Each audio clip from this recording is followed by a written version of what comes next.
Hello, Jamaal Rashad coming to you today from Frederick, Maryland. Today I'm with my friend EK. EK has a difficult name to pronounce because he is from Africa, Africa. And how do you pronounce your name? Emmanuel Kontchou. Emmanuel Kontchou. Okay, That's it's correct. not that difficult. So today, ValorLives Interview Series number 25. Why do we do what we do? To let you know that there's people out there who deserve to have their stories told. To let you know that you need to hear successful stories. And lastly, to know that you could go out there with a camera phone and a selfie stick and interview your community and make a positive impact in your community. So just like always, no interviews over 10 minutes long. Raw, uncut, one take, no special lighting. So, EK.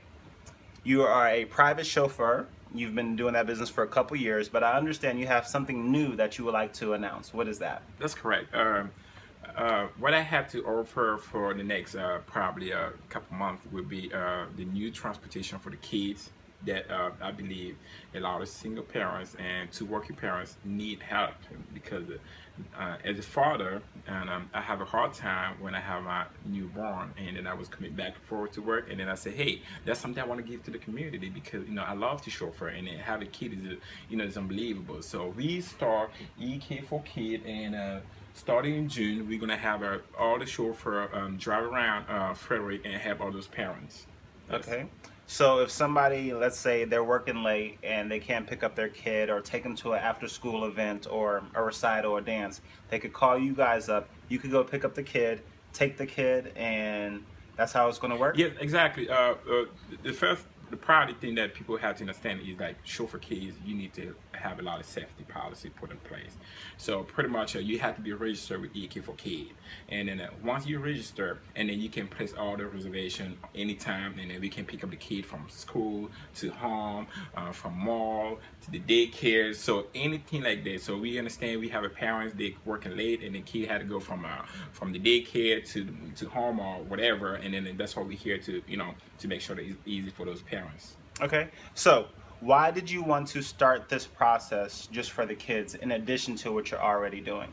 Because a lot of people know what I'm doing first. It was private chauffeur, and then by doing private chauffeur, I end up chauffeur a lot of kids because all the executives say, hey, go pick up my daughter in school, and then not only I was pick up the daughter, and they start liking me. They say, hey, this is a fun chauffeur, this is a fun driver. So I was not just a chauffeur for the kid, I was making the kid excited. They want to see me the next day to go to school, so I would talk story, I would try to ask questions to make them feel comfortable. And then but that service was provided in Potomac, and I was living in Frederick. I said, why would I give you 100% of my community first before to keep going? And that's what I'm doing. That's why I bring everything back starting in June 2016 in Frederick. So Okay.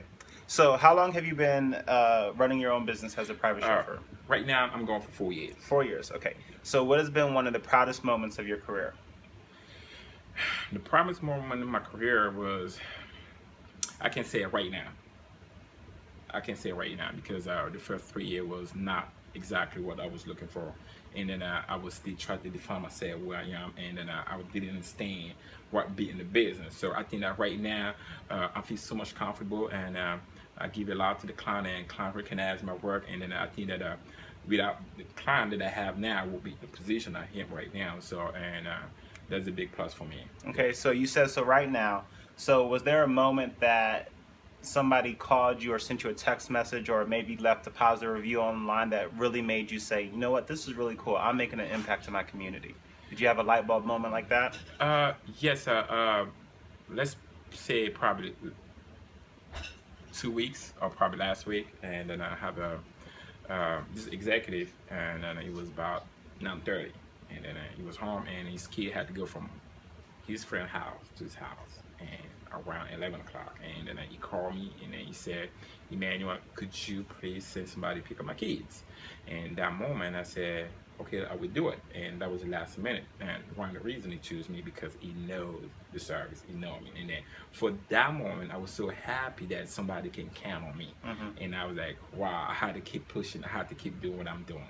So as long as I can bring a smile to those parents, and somebody can trust you, that's the most valuable thing that you can have stay now. It's not like right now people just so Okay. that was a good thing. So he could have called a taxi, he Yes. could have called an Uber, he could have called Lyft, but he called EK. EK. Cool, I like that. Yes. So where do you see yourself in 5 years? In 5 years, my goal is to be first of all, I'm from Africa. I'm from Central Africa. I speak French in Cameroon, and then I would like to bring it back so much to my country. We don't have the opportunity that I'm doing right now. We don't have anything. So in 5 years, I would like to build something for my country. Will have them in the transportation industry. Over here in America, we already have, the plus. In 5 years, I will be probably nationwide, and that's my goal, to be representing each county.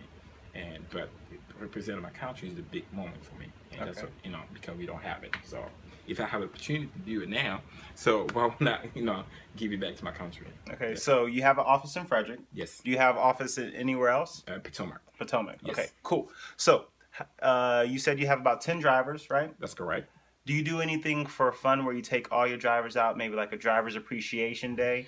Yes, we have what we call the Friday Kids. So, and I had to come back to the kids because when I started, like I said, I was not too much about what to do. So for the past 6 months, every Friday, all the chauffeur had to bring kids, and then we had to do something exciting. So it's about family. It's about family. I believe that when you have a team, you just round about family, and that's the most beautiful thing that you can give. So Friday, we pick anything we want to do with the kid, and then we go out there, and then we just make it happen.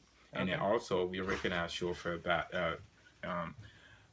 birthday and kind of stuff like that. And then we have some chauffeur that when they have an issue with transportation, the wife, anything like that, we give it back to them. So we make sure that they cover for it. So, okay. So it sounds like you take care of your employees number one first, that's right? Correct.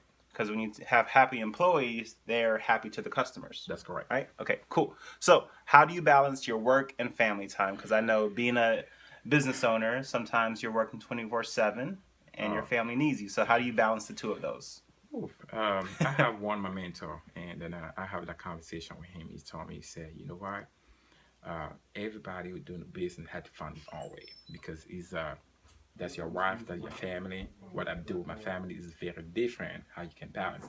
As a young couple, it was so tough for the first 2 years, but now I found so much love since I have my daughter, and then my wife. She's one of my big backbone. So I get up bed around like 4:30, and I'm trying to get it done first, make sure that I do the breakfast and for my daughter to go to school, and have my wife, and in the house. And then because I know when I leave the house, it's gonna be hard for me to come back anytime soon. So I do that to make sure that they remember that, hey, Dad did my breakfast. My wife can have a spend time with the kid without try to fix anything. And then during the day I do probably like a 30 phone call with my wife.